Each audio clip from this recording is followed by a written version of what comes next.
guys, once you've done your back panel and your two front panels, we're now moving on to working on the sleeve. And it's pretty straightforward, very similar to your panels. You're going to start off with a foundation chain row of 80. So instead of 100, we're now going to chain 80. Now I chose this particular number because I measured from the top of my shoulder pretty much to just about the top of my wrist here. If you find it short, you can make yours a little bit longer. Maybe you're going to use 90 or 100 chains. If you end up working on it and you find that it ends up coming short to here, which is what happened once with me, I decided to unravel the whole thing. But you don't actually have to, because we can create a cuff. So that is never a worry. So I've already done one sleeve here, and my sleeve is 60 rows. So I started off with my chain of 80, and then I proceeded to work 60 rows. It is in fact technically 62 rows on this side, and I'm going to show you why. Because I wanted, and I needed actually, my sleeve to just slightly flare at the top where we're going to attach this to the body of our project, in the last few rows, I actually worked my way up to doing double crochets. So that's why here, when you look at the sleeve this way, you can see that it flares out slightly to the side. So a double crochet, the height of a double crochet usually equals 2 single crochet rows. So even though I've actually single crocheted 60 rows down this way here, because the last 2 rows I did double crochets near the end, these two count as actually 4 rows instead of 2 extra rows. I hope that makes sense. But once we get there, I'll show you how we are going to work this little section at the end. And it's nothing crazy. Some sleeve patterns call for really creating a flare. I just did a little slight flare just to give me a little bit of give here, so that when we attach it, it will feel comfortable when you put it on. So let's just get you started. It's pretty straightforward. You pretty much know how the drill is going to work. Just like we did all of the other panels, we're going to start with a slip knot. And then you are going to do a foundation chain row of 80. And remember not to chain too tightly, because we want these stitches to sit nice and comfortable. So go ahead and chain your 80, and then I'll go through how we will begin our rows again. Once you've chained your 80, just make sure that they sit nice and evenly and they're not twisted or bunched up. And then you will chain 1 more. You'll then go into the second chain from the hook, and you will insert and single crochet into that chain. And just like we've done with the other panels, you will then continue to single crochet 1 single crochet into each chain all the way until you get to the end. So you want to make sure at the end that you still ended up with 80 stitches. And just as we've done before, you're going to chain 1, turn your work, and we're going to be working into the back loops. So the technique is still the same. The difference is we're working with 80 chains now instead of 100. So I'm pretty sure at this point you're going to be pretty proficient at doing the single crochet stitches into the back loops only. You will do this until you have 58 rows. Now, my cardigan is, I would say, mediums in size. If you need a larger size, you want to make sure to always measure the circumference of your arm. But what I did that was super, super easy is I just took the measurements of a sweater that I already wear. So I am making this project in according to a template, I'm going to call it, of a sweater I already have. So that's a really easy way to get around that and to work on the size of your choosing. So go ahead and do that. And then once you have your 58 rows, I'm going to meet back up with you and we're going to talk about how we're going to create a little bit of that flare at the top of your sleeve for the last 2 rows. Okay guys, one thing I forgot to mention is that you're not going to do your full 58th row. So you can see here that I started to increase the size of my stitches. So this is row 58. And what you want to do is you want to stop when you've got 10 stitches left. So this is one sleeve I've already done. So my apologies for that. So if you've gone to the end of the row, just take out these last 10 stitches. And I'm working on this second sleeve here, and I'm going to take you through that. Okay, so I've got my last 10 stitches here of row 58. So what we're going to do now is increase the height of our stitches. So far we've been working with single crochets. We're now going to move up to half double crochets. And what we're going to do is we're going to do 1 half double crochet, still working into the back loops for the next 5 stitches. So we're going to yarn over first, insert into the back loop, pull through. 3 loops should be on your hook, yarn over and pull through all 3.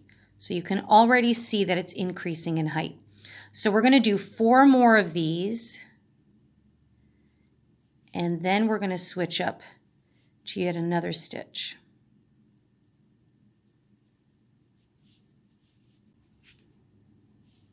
So I've got my 5th one done. So now you can really see it growing. Now in the next 5 stitches, we're going to do a double crochet stitch. So you'll yarn over, insert again into the back loops. Oops. You're going to yarn over, but only pull through the first 2, then yarn over and resolve like a regular double crochet. Okay, so you can see now that it's really going to create a little bit of a flare on this end, which is what we want. Generally around the shoulders, we need a little bit of extra height if you're making a garment that is sitting much more snugly to you.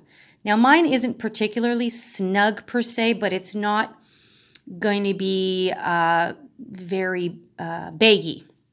It's not going to be very baggy.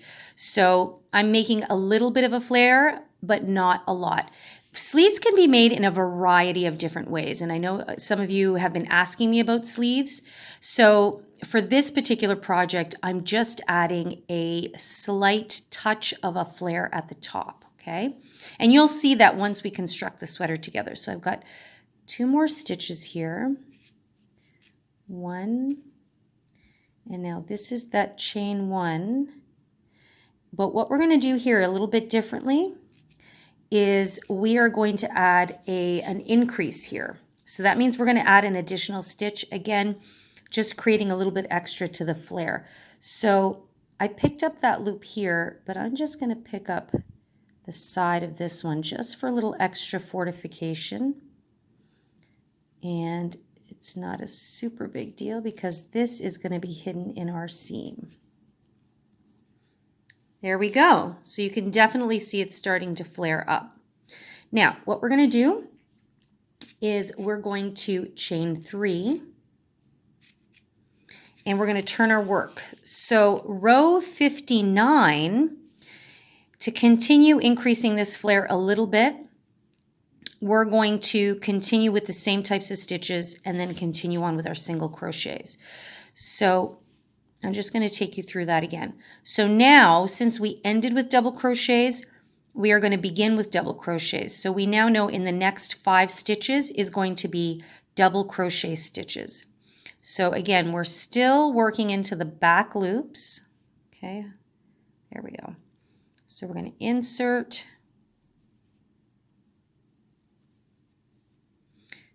and we're going to do 4 more of these. Whoops.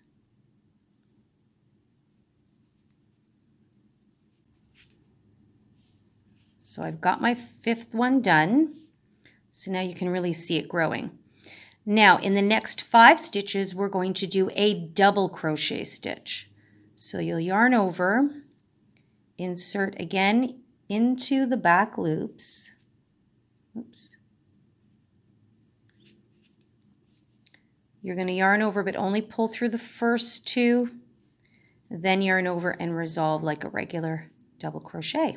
Okay, so you can see now that it's really going to create a little bit of a flare on this end, which is what we want. Generally around the shoulders, we need a little bit of extra height if you're making a garment that is sitting much more snugly to you.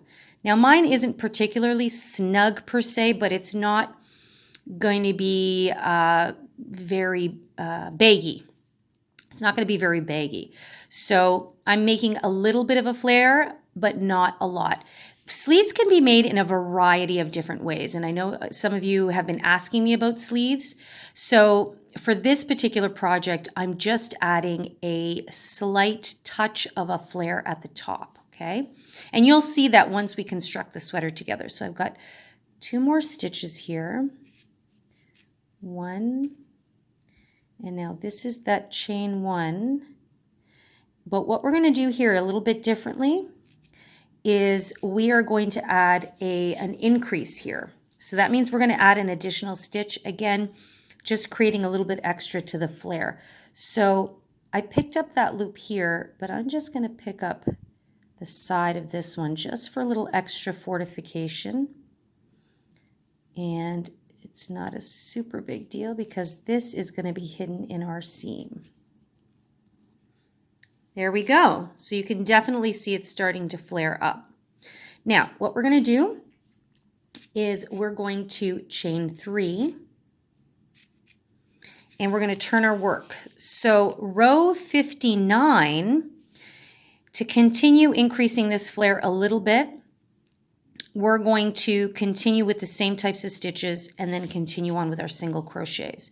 So I'm just going to take you through that again. So now, since we ended with double crochets, we are going to begin with double crochets. So we now know in the next 5 stitches is going to be double crochet stitches. So again, we're still working into the back loops. Okay, there we go. So we're going to insert,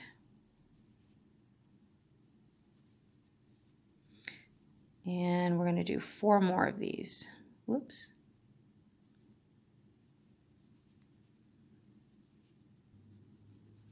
And this is the 5th one here.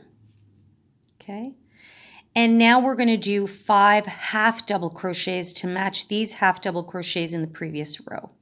Okay. So we're still going to yarn over, insert into the back loop only. We're going to pull through all 3. And then this is it for row 59 in terms of, whoops, increasing the heights of our stitches.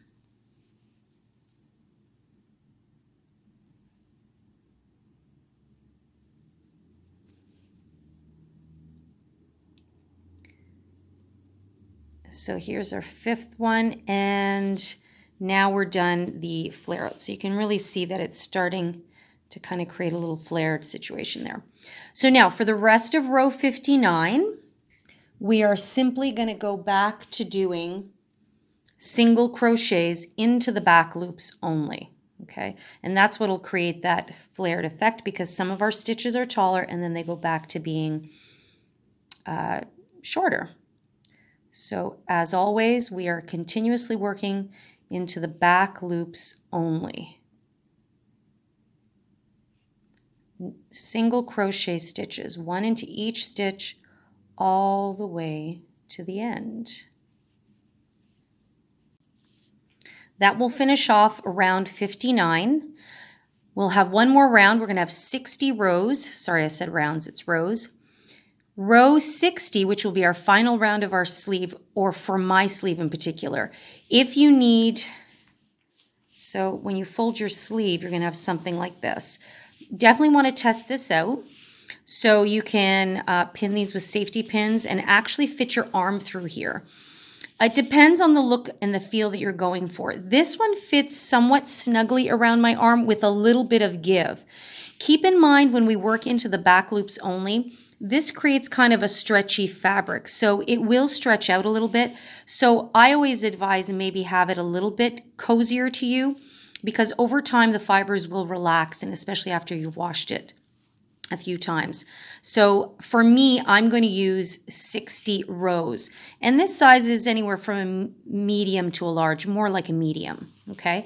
So just for row 60, so this is row 59, finish 1 single crochet to the end, chain 1, turn your work, and then row 60 is just 1 more row of single crochets all the way to the end. And then we're finished our sleeve. What I recommend you do at the end is fasten off.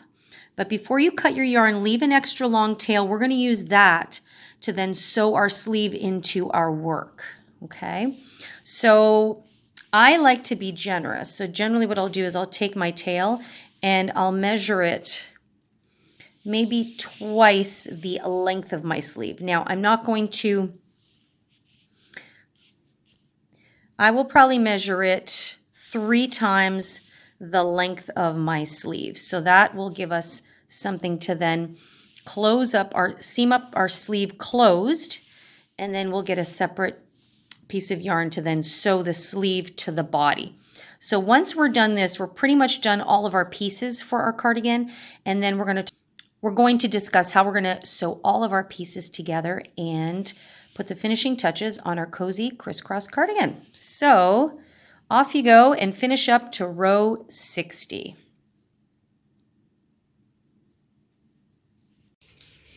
All right, so I am finished the last sleeve and I've left a long tail. And in fact, I've gone ahead and sewn up the first sleeve. So you can see right about there is where the 2 flat sides meet. And this is going to be on the underside of the sleeve, so you won't even see that. So I'm going to show you how I sewed this together. We're going to use just a simple whip stitch. And then we're going to talk about how I've actually gone ahead and done some of this sides here. I'll actually just show this. So this is the back of the cardigan, that big first piece that we made. So I'm just going to turn this over here. So, as you can see, I've just pinned the tops here where it's going to go over my shoulders. I've left the opening here for the arms, and I've already gone ahead and sewn the sides. Now, this is inside out, so that's how I'm sewing these, all my pieces is inside out, and then I'm going to turn it right side. Right. So that's the big panel there that's going to go over. And then I've got the smaller panel, which is going to be under. So I have done the sides already, and I just need to do the top. So I just wanted to show you guys this is going to be going over. So it creates that really cool, I love that, really cool crisscross effect. And then the collar will be able to, we're going to attach a button here and it can be able to fold down. So it'll just give that really cool, neat effect. So all of the sewing will be done exactly the same. And that's what we're going to show you right now.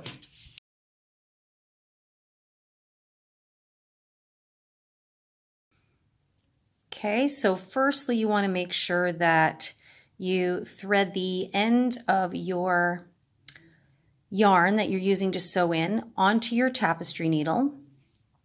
And so for me, this was the long tail I left after I had finished doing my sleeve. So for the most part, the front and the back of your work will look pretty much the same because they're done in the back loops in every row. So I'm just choosing to make this my inside rows. So what I want on the outside, I'm going to face it inward, and I'm going to start sewing with the inside facing out. So whatever that is for you. Okay.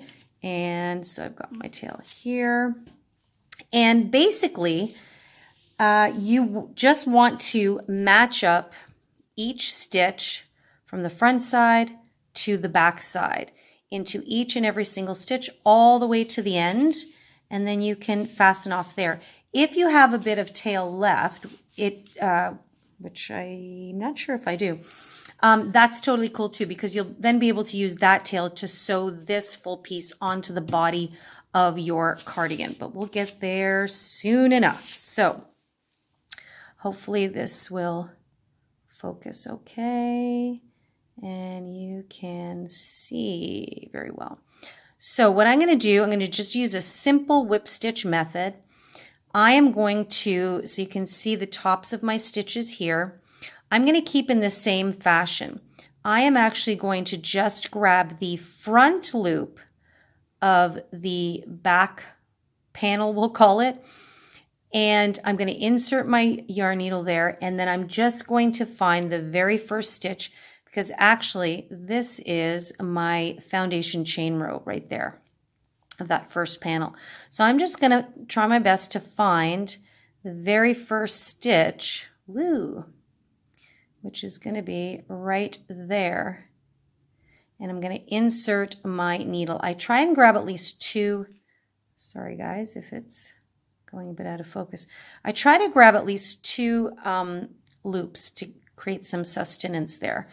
And then I just pull it through. You don't want to do it too loose, but you don't want to do it too tightly either, because you don't want your work to pucker.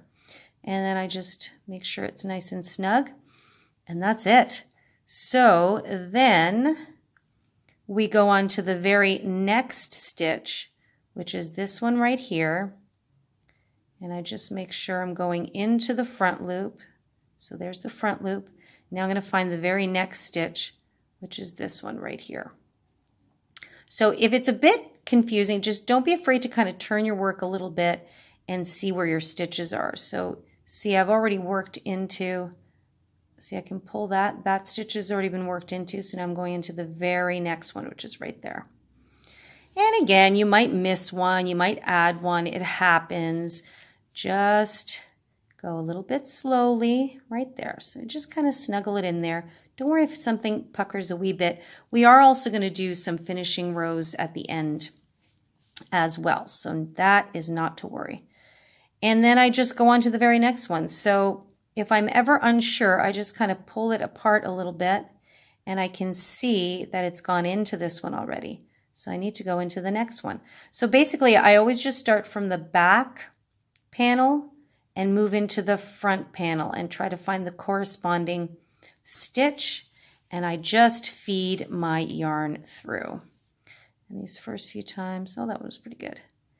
Sometimes it gets looped around this edge here the first few times, but other than that, and again, I don't want to pull it too tight because then it's going to jam up. I just kind of make it snug and then I move on. So the very next stitch is there, and then in the next stitch in front is right there.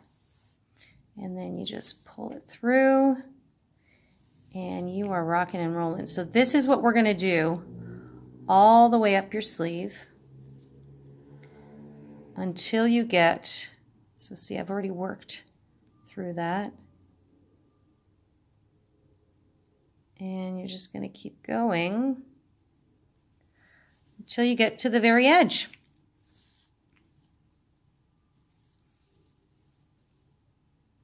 Just like that. So I've done a few, so I'm just going to open that up. So this is the inside of your work, and you might see the little loops, but once you turn it out, see, it just blends really, really nicely. I love that. This is it, guys. This is how you're going to put all of your work together. So here's what I recommend you do. Sew up your two sleeves together first, meaning seal them up. So I've already done one. Finish the second one, and then move on to the body. So with the body, you've got 3 panels. Remember that. So you've got, just open this up, your biggest panel, which is the back panel. That's the first one we worked on. Then you've got your one side panel, which will be a little larger than the other. And then you've got your third panel, which is the other side. So what I recommend is seam up your sleeves first, then come and put the other 3 panels together. Sew up your sides first. I find that that will kind of help to ground the project and make it easier to work with. Sew up the sides first, and then come and do the shoulders. Now, you can see that I've put safety pins in here. What I did is once I sewed up the sides, and I've pinned up this here, I then tried it on to see where I'd like the collar to go around, right? So this is the opening for your neck. Some of you might like it a little cozier. Some of you might like it a little bit looser around the neck. So just try it on and see how you like it, how you want the collar to fold out, and then mark the spots where you want your opening to be. Keep in mind, we still are going to work a collar and a trim row or rows. So just keep that in mind when pinning off your work. And then actually I'll meet up with you when we're sewing the top of the shoulders, because now we're actually working into the sides of stitches. So far when we've worked lengthwise, we've actually had official stitches to work into. So just to give you a little bit more comfort in sewing the ends here, the ends of your sides. Is that a thing? Is that a correct way of saying it? Anywho, I think you know where I'm going with this. I will meet back up with you here when we're ready to do that, just to kind of get you started and get you feeling comfortable with that. So first, finish your sleeves, do your sides, and I'll meet back up with you again shortly.